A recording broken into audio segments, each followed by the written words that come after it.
Selamat pagi saudara sekalian. Assalamualaikum warahmatullahi wabarakatuh. Ketemu kembali dengan saya Mas Bagio, pengampu dosen mata kuliah Manajemen Strategis. Baik, izinkan saya untuk kembali menyampaikan materi pertemuan yang keempat untuk mendapatkan insight apa sebetulnya yang perlu dipelajari dan apa output yang ingin diharapkan bisa diperoleh mahasiswa. Baik, pertemuan yang keempat ini adalah perencanaan strategis. Ya, asumsinya adalah bahwa kalian para pembelajar yang sedang mempelajari manajemen strategis adalah kalian sudah memahami tentang proses manajemen. Ya, jangan lupa proses manajemen itu apa? Dari mulai perencanaan, pengorganisasian, directing, atau actuating, dan controlling, ya, atau sering kita sebut dengan istilah singkatnya adalah POAC atau POAC. Ya, kalian jangan sampai itu lupa sebagai dasar dalam paradigma mindset berpikir manajemen, ya. Kemudian bicara tentang proses atau langkah-langkah dalam mencapai suatu tujuan perusahaan. Kalian juga harus ingat ada tahapan atau elemen yang tidak mungkin bisa dihilangkan, yaitu adanya visi, misi, ya, kemudian tujuan, sasaran, baru perencanaan strategis, ya, atau strategi. Setelah itu kemudian dilakukan pengambilan kebijakan atau policy, baru kemudian program atau kegiatan-kegiatan yang harus dilakukan untuk mencapai visi dan misi itu. Nah, itu adalah pengetahuan dasar yang harus diketahui dan dipahami oleh para pembelajar ketika bicara tentang bagaimana melakukan sebuah perencanaan strategis. Baik, saudara sekalian, perencanaan strategis itu apa? Platform. Ya, suatu platform perusahaan jangka panjang yang di breakdown ke dalam program jangka pendek, menengah, dan program kerja tahunan yang disahkan di dalam suatu rapat. Kalau dalam corporate namanya RUPS atau Rapat Umum Pemegang Saham. Kalau di koperasi namanya Rapat Anggota Tahunan atau RAT, gitu ya. Nah, kalau dalam konteks personal corporate, maka ini adalah rencana bisnis, ya, atau rencana bisnis yang harus dibuat oleh para business owner, ya, sebagai landasan kerja bagi manajemen. Nah, saudara sekalian, apa sih tujuannya dan manfaat dari rencana strategis? Yaitu menggambarkan tujuan organisasi, menjelaskan tujuan yang realistis, membantu beradaptasi kalau ada suatu perubahan, mengenali masalah, mengurangi kegiatan yang tumpang tindih atau overlap, konsentrasi pada kegiatan penting atau priority, mengukur kemajuan. Jadi kita bisa mengukur bahwa ketika ada perencanaan itu sampai di mana progresnya, begitu ya. Memotivasi staff. Jadi staff juga bisa mengetahui tujuan perusahaan kemana. Kemudian terakhir adalah mengetahui posisi perusahaan dalam persaingan. Saudara sekalian, saya kira beberapa hal penting yang nanti akan kalian pelajari adalah mendalami tentang visi, misi, tujuan, value atau nilai-nilai. Kemudian ada analisis internal.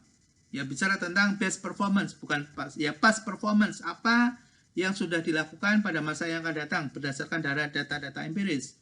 Kekuatan, kelemahan, analisis eksternal, kemudian ada opportunity, ada challenge, tantangan, ya.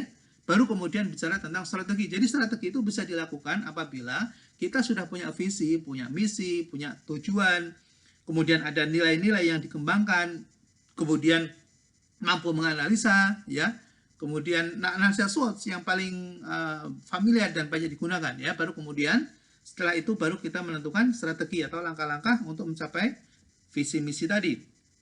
Saudara sekalian, saya kira ini sebagai awalan dan pengantar kalian nanti pelajari, dan saya kira tidak ada salahnya kalian juga membuka ya beberapa buku atau beberapa tulisan yang terkait dengan strategic planning atau perencanaan strategis. Karena kalau kalian tidak mau membaca, tidak mau bersedia untuk mengeksplor pengetahuan tentang berbagai referensi dari topik ini, maka kalian tentunya ya hanya sekedar membaca tapi tidak bisa mengetahui dan memahami, ya.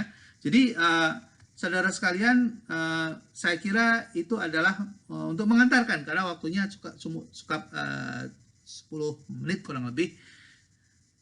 Ini sedikit gambar sebelum sampai ke 10 menit terakhir kita sudah mencoba melihat ini. Ada hubungan bagaimana analogi visi, misi, tujuan, strategi, dan kebijakan serta program tadi yang kita sebutkan tadi. Ya, cita-cita atau cita-cita dari suatu personal atau suatu corporate perusahaan itu yang menjadi dasar dalam menjalankan suatu bisnis tertentu, dan kemudian itu diwujudkan dalam sebuah visi.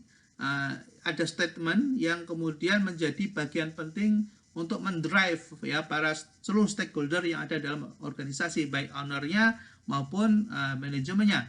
Ya, kemudian setelah itu ada misi, ya ada misi, kemudian menentukan tujuan, kemudian baru bicara tentang strategi.